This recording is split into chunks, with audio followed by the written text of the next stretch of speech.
Kemudian cemaran biologi. Cemaran biologi itu adalah cemaran dari mikroorganisme. Mikroorganisme ada virus, kayak kemarin virus COVID-19. Itu juga termasuk salah satu cemaran biologi. Kemudian ada bakteri, ada jamur. Kalau ada misalnya di roti ada jamurnya, sebaiknya kita tidak makan lagi.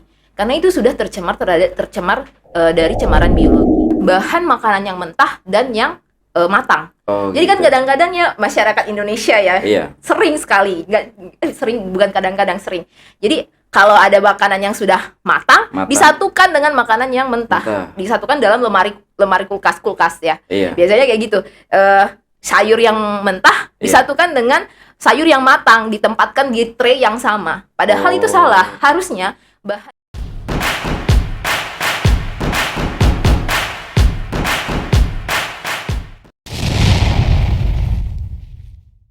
Hai kawan Baper, jumpa lagi di Baper Podcast, Balai Besar Pelatihan Peternakan Kupang. Baper, yaitu Baomong Pertanian dan Peternakan. Tema kita kali ini sungguh menarik, yaitu berbicara tentang keamanan pangan. Keamanan pangan ini akan dikupas tuntas oleh seorang widyaswara di Balai Besar Pelatihan Peternakan Kupang. Beliau adalah widyaswara ahli muda dengan bidang keahlian pengolahan hasil, baik itu pengolahan hasil peternakan maupun pertanian. Beliau adalah Ibu Fitri Manihuru, MSI. Pada kesempatan ini, beliau telah hadir di tengah-tengah kita. Hai Ibu Fitri, apa kabar? Halo Pak Menix, kabar baik. Ya, sehat selalu ya? Pastinya baik, sehat. Bu Fitri, berkaitan dengan apa ya, memang isu akhir-akhir ini, karena bagaimanapun Kementerian Pertanian akan fokus untuk mempertahankan pangan kita. Memang isu-isu sebelumnya kan bagaimana kita pemanfaatan pangan lokal. Benar. Untuk bagaimana supaya ketahanan pangan kita di negara atau daerah kita kan menjadi apa ya, menjadi tetap kuat. Bahkan kan ada target-target kita untuk menuju ketahanan pangan 2045 dan seterusnya. Benar. Nah ini sangat luar biasa bicara tentang keamanan pangan Ibu Fitri. Jadi kalau kita lihat bahwa masalah pangan ini kan makanan ya. Ini kebutuhan dasar, kebutuhan karena orang kalau tidak makan efeknya is dead. Akan mati. Iya, jadi berarti harus makan. Nah, kebutuhan ini ternyata berbicara tentang keamanan pangan. Kadang kan dengan apa yang kita konsumsi kebutuhan dasar ini kan biasanya kalau misalkan begini kita konsumsi nasi kan dari beras. Apakah menjamin itu aman atau tidak ya? Jadi topik ini menarik Bu Fitri ya. Jadi tentu kita ingin mengedukasi masyarakat untuk bagaimana punya kayaknya keamanan pangan bicara tentang standar khusus atau kriteria dari pangan kita konsumsi, baik itu beras atau mungkin sayuran, atau produk-produk hewani daging sapi, daging ayam. Karena misal kita konsumsi daging ayam ada juga yang kurang sehat ya. Benar. Katanya nanti menimbulkan kolesterol tinggi dan lain sebagainya. Nah, bicara tentang keamanan pangan ya, apa yang dimaksud dengan keamanan pangan? Jadi seperti apa produk-produk pangan ini dikatakan aman begitu Bu Fitri? Oke.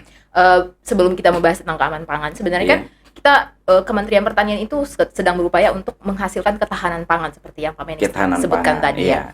Nah, sebelum kita mencapai ketahanan pangan itu sebaiknya kita harus tahu dulu keamanan pangan, karena keamanan pangan itu merupakan dasar dari ketahanan pangan itu sendiri.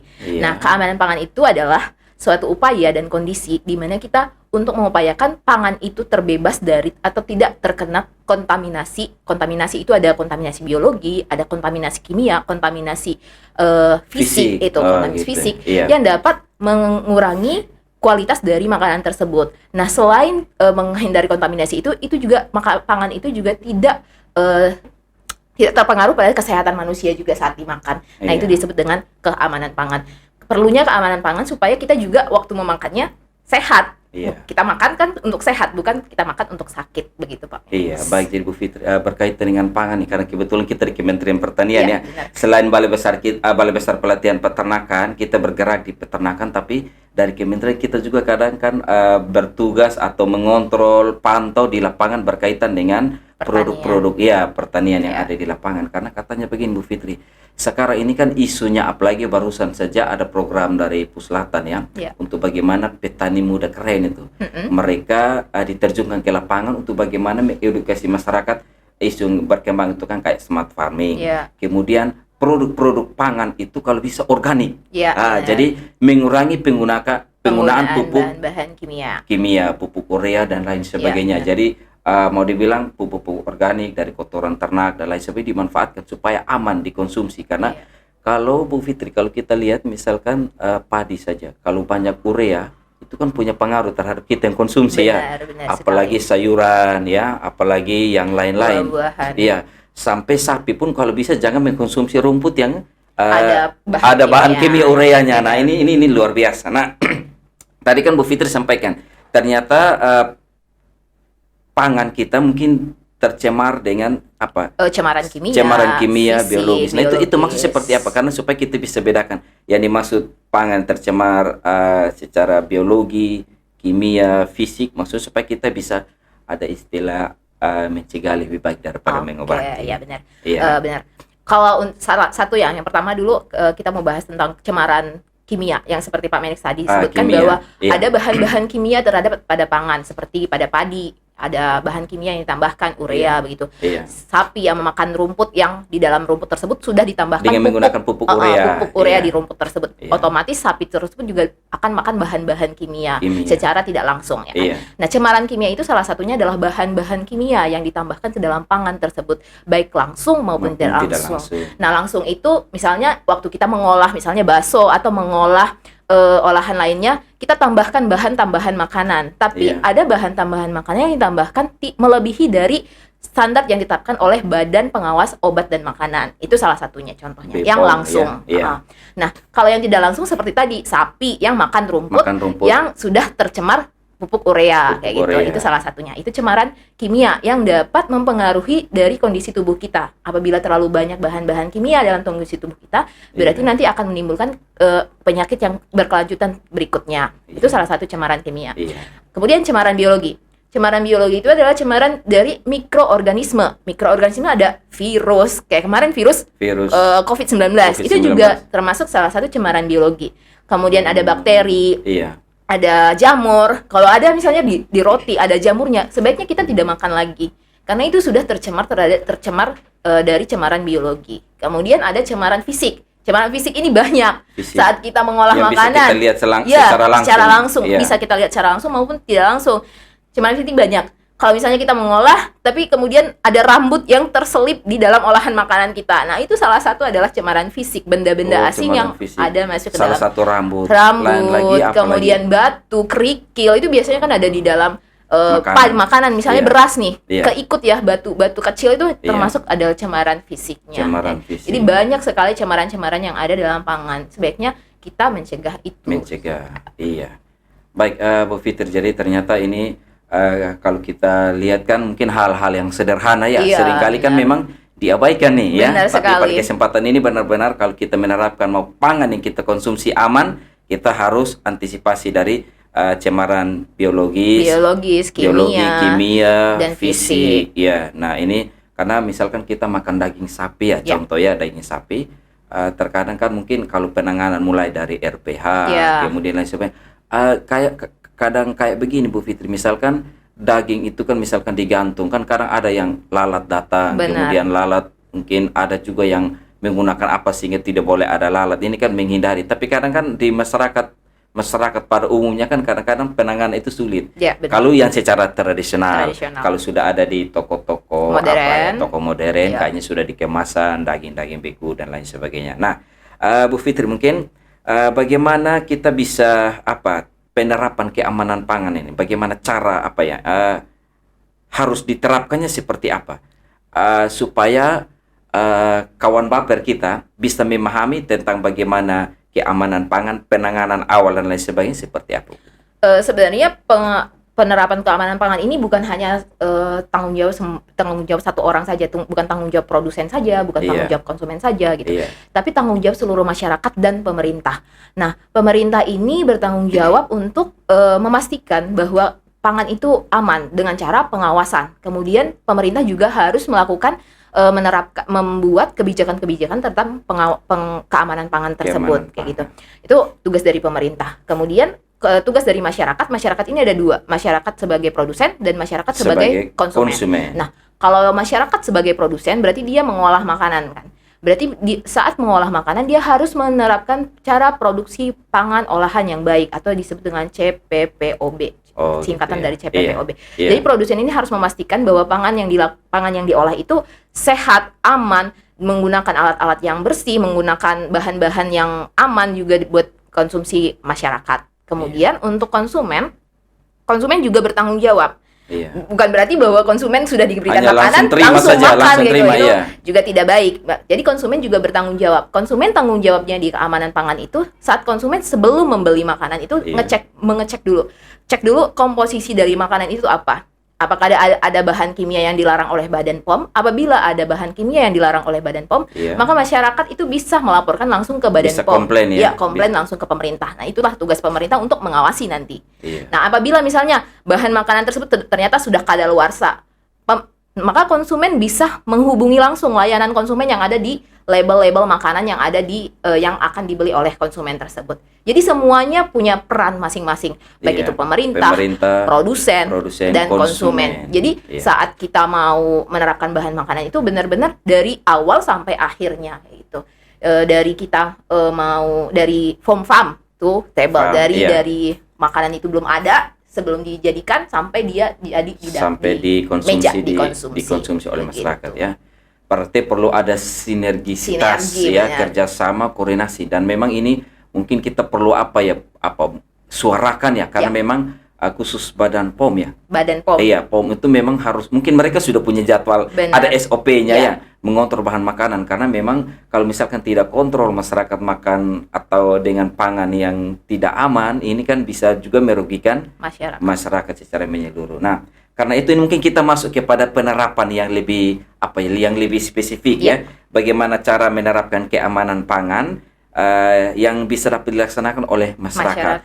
Artinya pemerintah sudah dengan porsinya. Kemudian lembaga-lembaga terkait, produsen ini kan ada yang industri, mungkin ada toko beef shop atau yang jual-jual daging, ini istilah keren ya. Pet shop.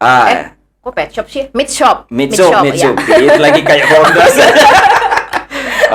Meat shop dan lain sebagainya. Itu kan mereka sudah punya standar kayak di Kupang ini kan Aldi dia sudah punya standar menghasilkan produk yang ini. Entah itu kalau ada istilah ini, mungkin nanti ke depan dengan Balai Besar kita untuk podcast ini kan ada namanya traceability system. Keren. Jadi kita bisa menelusuri bagaimana pangan itu asalnya dari mana sampai ke konsumen kualitas bagaimana. Tapi nanti akan ada di seri podcast berikutnya begitu Bu Fitri ya. Pasti itu akan kita kembali ke topik kita kembali ke topik. Jadi karena masing-masing sudah punya peran, pemerintah itu kemudian industri atau mereka yang bergerak di bagian produsen menyediakan pangan yang mau dibilang modern lah.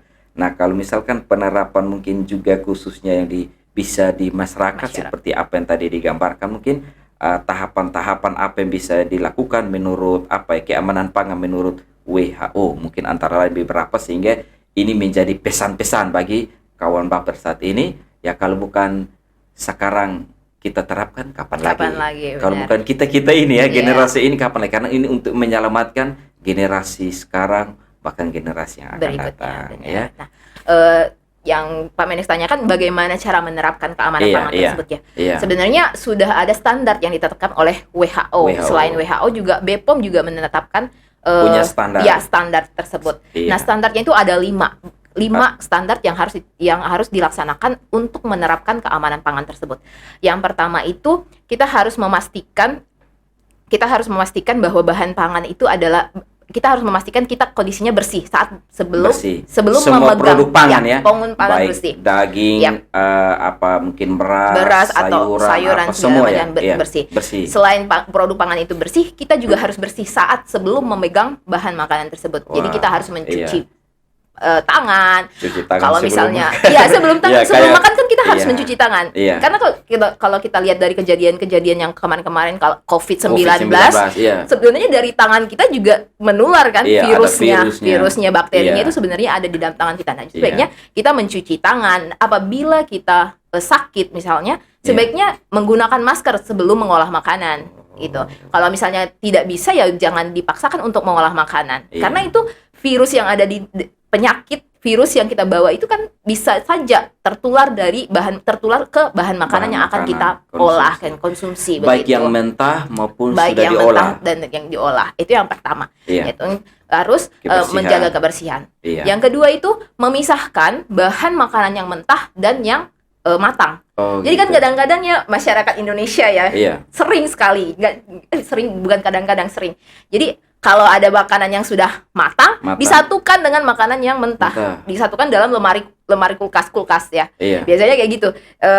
Sayur yang mentah disatukan dengan sayur yang matang, ditempatkan di tray yang sama. Padahal itu salah. Harusnya bahan yang mentah itu bisanya ditempatkan di atas atau freezer, tempat yang beku, atau di bawah sekali, misalnya chiller yang paling bawah. Tapi kalau misalnya makanan-makanan yang sudah matang tapi untuk disimpan untuk berkelanjutan, biasanya ditempatkan di tray-tray yang di tengah. Jadi itu harus dipisahkan antara di dalam kulkas. Dalam kulkas sendiri tuh harus dipisahkan. Ternyata kita hanya asal masukkan. Yang penting ini masukkan saja makanan. Ini yang penting makanan masukkan, itu tidak boleh ternyata sebenarnya. Itu yang kedua. Yang ketiga itu memasak makanan pada suhu yang benar. Ada suhu-suhu yang tepat untuk memasak makanan. Jadi kalau untuk daging harus suhu berapa supaya dia matang, benar-benar matang dan layak dikonsumsi. Itu ada. Untuk sayur pada suhu berapa untuk disebutkan dia matang dan dapat dikonsumsi, itu ada. Jadi ada suhu-suhu yang tepat untuk memasak makanan. Kita harus memperhatikan suhu tersebut supaya makanan-makanan tersebut terhindar dari bakteri-bakteri. Karena kita kalau misalnya daging nih, kita mau masak daging. Misalnya suhu pemanasan daging itu sebenarnya 80 derajat Celcius selama 30 menit. 30 menit. Itu baru dikatakan matang. Tapi saat kita mengolah sampai 70 derajat Celcius selama 15 menit, otomatis masih ada bakteri-bakteri yang masih ada dalam daging. Benar sekali. Bakteri-bakteri. Kita nggak tahu itu bakteri jahat apa bakteri baik. Kalau bakteri baik sih ya oke, baik untuk tubuh kita. Tapi kalau misalnya bakteri jahat, kemungkinan kita akan sakit. Iya, benar. Sakit atau keracunan makanan jadinya. Berarti masak daging tadi 80 derajat selama 30 menit. Selama 30 menit. Begitu. Pasti ada suhu-suhu tertentu untuk memasak makanan tersebut. Kemudian yang keempat itu menggunakan bahan-bahan yang bersih, menggunakan air yang bersih dan tidak terkontaminasi. Air yang kita gunakan juga harus bersih dan tidak berbau. Kalau kita lihat, kalau kita baca berita bahwa ada berita yang menyatakan bahwa kondisi di Jakarta ya, nggak tahu kalau di Kupang sih kayaknya airnya masih bersih. Di Jakarta itu ternyata airnya sekarang sudah terkontaminasi dari saluran-saluran selokan ternyata air mereka yang dikonsumsi. Nah, semoga di Kupang ini kita juga menjaga air yang kita konsumsi itu adalah air yang bersih, air yang sehat. Ada istilah pakai air mengalir ya. Iya, air mengalir dan air yang sehat.